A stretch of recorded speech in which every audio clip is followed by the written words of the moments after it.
Can we get an urban legend thread? I saw one about a month ago and really enjoyed it. I'll post about 3 of my own, then the ones I saved from that thread. Feel free to contribute, even if they aren't too spoopy. So the scariest one I remember was probably the Antman.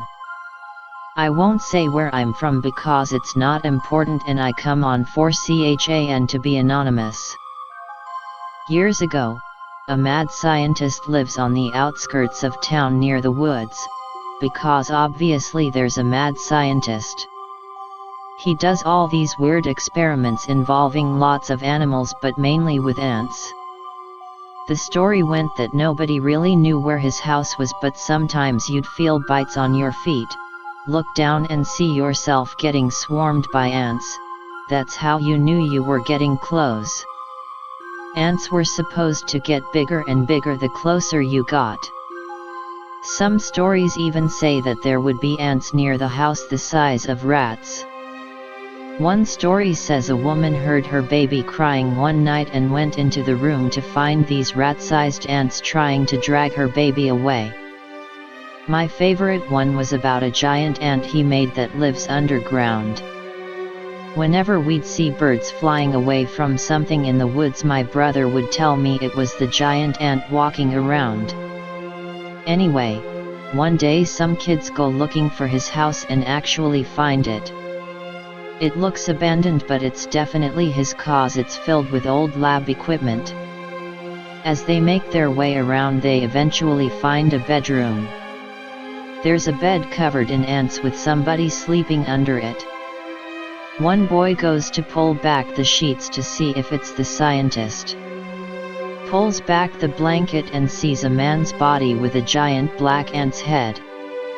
Body is humanoid but with a type of carapace instead of skin. Black and hard like armor with little spiky claws for fingers. Boys freak out and run home. Tell parents but nobody believes them. They each go to bed that night, but one by one they wake up because they can feel things crawling over their bodies. They rip off their blankets to see themselves covered in millions of ants. They look up just in time to see the silhouette of a giant ant with a human body and huge glistening pincers crawling on their ceiling before it skitters down the wall and attacks them. This last part was normally accompanied by the storyteller jumping and grabbing one of us to see if we would scream. This is one of the weirder ones my dad used to tell me. Be my dad. Be at the shops buying groceries. Feel a sudden heat wave, like somebody just opened an oven door in front of his face. Dissipates quickly. He looks around, other shoppers are also whirling about confused. He later found out that everybody in about a 5 kilometers radius felt it. I'm pretty sure I remember feeling it too, but I was pretty young, so that's the only part of the story I remember. Dad forgets about it, but later that day he gets a call from his work friend. His kid is missing. Apparently a whole classroom full of kids are missing. As the story goes, the classroom was at the direct center of the heat wave. Every other kid in the school is still there and perfectly fine, but this one classroom is completely empty. A bunch of locals, including my dad, go out to search for the kids. Teacher was out of the room for like 2 minutes, felt the heat wave and went back shortly after, only to find the room empty. We're talking like 20 kids just gone. Adults are searching around the school. Search eventually gets extended to local park and woods. My brother says he remembers this part cause mom told him to take care of us younger siblings. Kids are nowhere to be found. Parents of the missing children are hysterical. Finally somebody comes running out the school. Says the kids are back in the classroom. People start making their way back to the school as they find out. Kids are all in the classroom. Completely fine but obviously very shaken and silent. All just sitting at the desks like nothing happened. Kids are questioned but none of them seem to remember much. One time my dad told me a kid said he remembered seeing a shining city in the clouds, but every other time he told the story that wasn't a part of it. Years pass and eventually one kid, now in their 20s, kills themselves. Another kills themselves and then another. Around 7 to 8 all commit suicide within about a year of the first one. I actually remember reading about it after the 7th or 8th death in the paper. They talked about something called the Werther effect and basically said that this happens when people in small, close-knit communities experience a suicide. Sometimes called a cluster suicide. I know that part happened but I'm not sure about the classroom stuff cause the paper never mentioned any of that and I only heard about that part from my dad. Always wanted to find one of the remaining kids and ask about that day but I don't know how to go about finding them. My dad won't tell me who they are but he has told me that the floating city kid is still alive. This one might not be the scariest, but it always freaked me out the most as a kid. Be me. Live quite close to the beach. Really beautiful beach but I hate it cause it has a blue hole. If you don't know, blue holes are massive marine sinkholes. Basically giant, seemingly bottomless holes normally off the coast. Anyway, this beach was perfect in every way except it had a small blue hole a few meters out from the main swimming area. Wasn't very wide, probably only like 15 meters across, but insanely deep. You can't see the bottom even on a sunny day when the water's clear. I always tried to avoid it cause it literally just fades into total darkness and my child brain always imagines Lovecraftian monsters at the bottom. The tide pulled me out over it when I was swimming once and I refused to go back in the water for like 6 months afterwards. One day I'm having dinner with my family at a local pub and one of my dad's friends comes over and talks to everyone. My brother tells him about how scared I am of it and tries to make fun of me. Dad's friend says, "It's good to be afraid of that hole, the crayfish lives in there." What now? My mother overhears and shushes my dad's friend, tells him not to scare us so close to bed. Later on my brother asks him when our parents aren't around. He's reluctant at first but eventually tells us that there's been sightings of a giant crayfish in the waters around the beach and the stories say that he probably lives in the hole. Some people even say that he made the hole by burrowing right into the seabed. This is enough to mess me up for years but my brother tells him to go on cause he can tell it's freaking me out.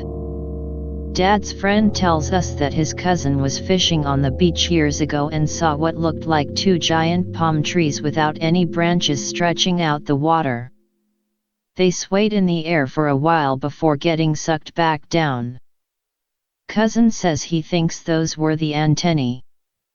We go home soon after but my brother keeps retelling me the story and adding new details every time.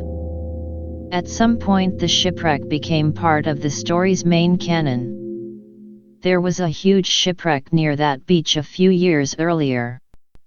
I remember because it was a cargo ship and the whole town turned out to steal the salvageable shoes and sandals that washed up on the beach.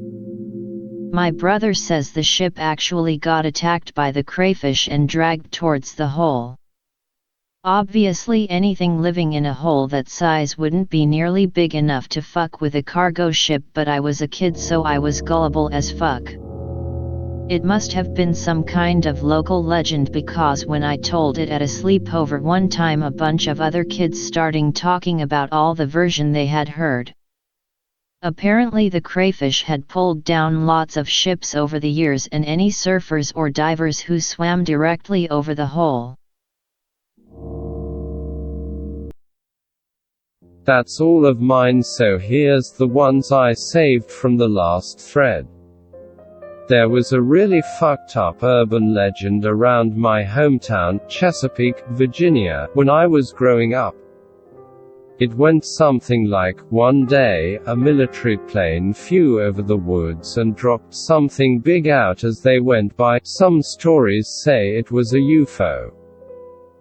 Over the next few weeks, people say they start seeing a really pale white horse galloping around, but they never see the full thing, just its back legs and glimpses of it as it runs away.